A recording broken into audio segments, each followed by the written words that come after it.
The universe is 13.8 billion years old.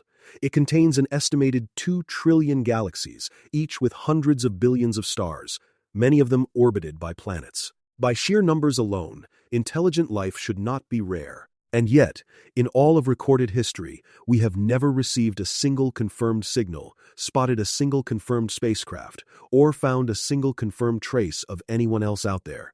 In 1950, physicist Enrico Fermi was having lunch with colleagues, casually discussing the possibility of extraterrestrial civilizations when he reportedly stopped and asked one simple question: where is everybody?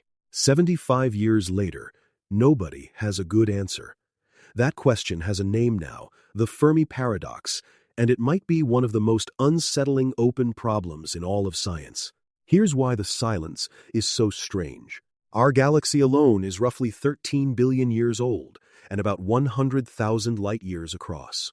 Even using conservative estimates for how fast a civilization could spread, say, sending slow, sublight-speed probes to nearby star systems, which then build more probes, and so on, a single spacefaring civilization could colonize the entire Milky Way in something like 5 to 50 million years. That sounds like a long time. It isn't. Compared to the age of the galaxy, 50 million years is less than 0.5% of its total history. If even one advanced civilization had emerged practically any time in the galaxy's past and started expanding, it should have had more than enough time to reach every corner of it, including us, many times over. The physicist Frank Drake tried to formalize this into an actual equation in 1961, multiplying the rate of star formation, the fraction of stars with planets, the fraction of those planets that could support life, the fraction where life actually develops, the fraction where that life becomes intelligent, the fraction that develops detectable technology, and how long such a civilization would survive. Even using cautious, non-optimistic numbers for every term, the Drake equation tends to spit out an answer suggesting the galaxy should contain many detectable civilizations. Some researchers have pushed this even further with the idea of self-replicating probes, machines that arrive at a new star system, use local raw materials to build copies of themselves, then send those copies onward to the next system. A single civilization launching just a handful of these could, in principle, blanket an entire galaxy within a few million years, spreading exponentially rather than linearly. Even accounting for the fact that no civilization has to actually attempt this, the mere theoretical possibility raises the same question. If it's this achievable, why hasn't it already happened? Even once? Anywhere? So either the equation's assumptions are wrong somewhere, or something is happening that we're not accounting for. Both possibilities are genuinely disturbing in different ways. One of the most widely discussed explanations is the idea of a great filter, some barrier so difficult to pass that it prevents life from becoming a galaxy-spanning, easily detectable civilization.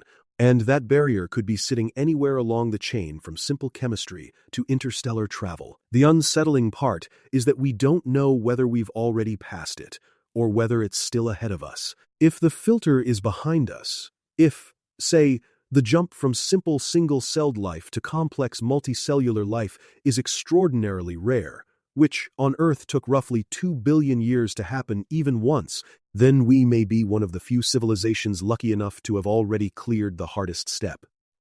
That would actually be good news. It would mean the silence is explained, and we're simply rare survivors of a filter most life never gets past. But if the filter is still ahead of us, the implications are much darker. It would mean that civilizations reliably reach roughly our level of technological development, and then something, nuclear war, engineered pandemics, runaway artificial intelligence, ecological collapse, some threat we haven't even invented yet, reliably wipes them out before they can spread beyond their home planet.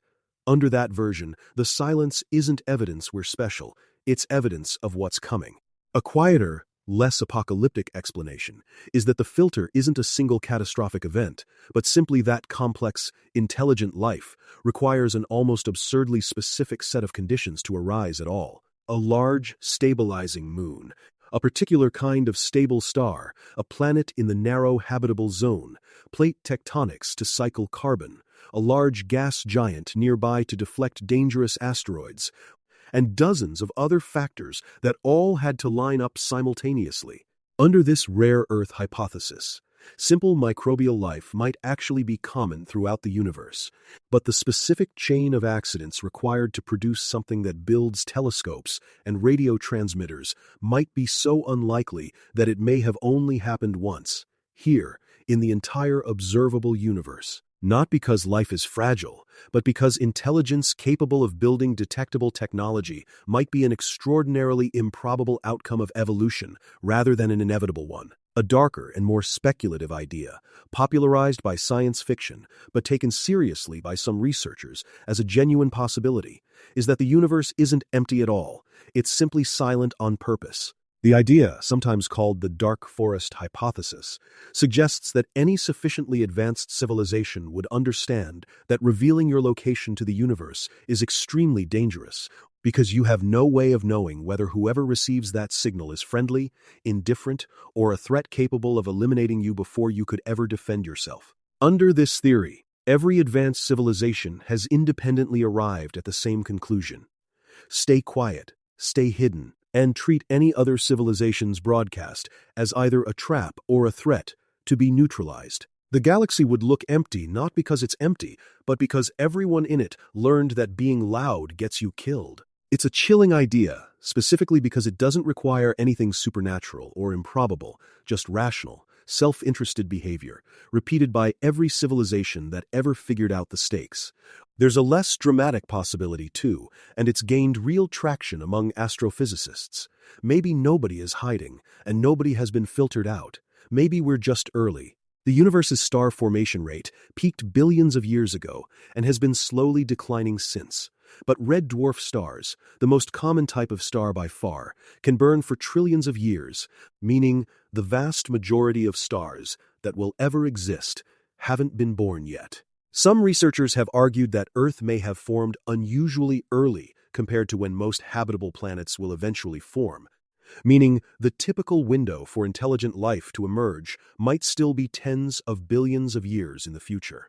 Under this explanation, the silence isn't evidence of danger or rarity, it's evidence that we simply showed up first to an extremely long party, and everyone else hasn't arrived yet. None of these explanations can be confirmed. That's what makes the Fermi paradox different from most scientific mysteries.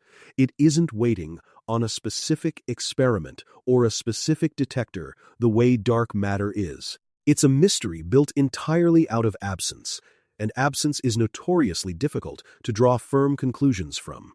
What we do know is this: every year, our ability to actually look has improved. Telescopes can now detect the atmospheric chemistry of planets light years away. Radio surveys scan larger portions of the sky with greater sensitivity than ever before. If there's a civilization out there broadcasting anything resembling what we broadcast, our chances of catching it are better now than at any point in human history, and so far, still nothing.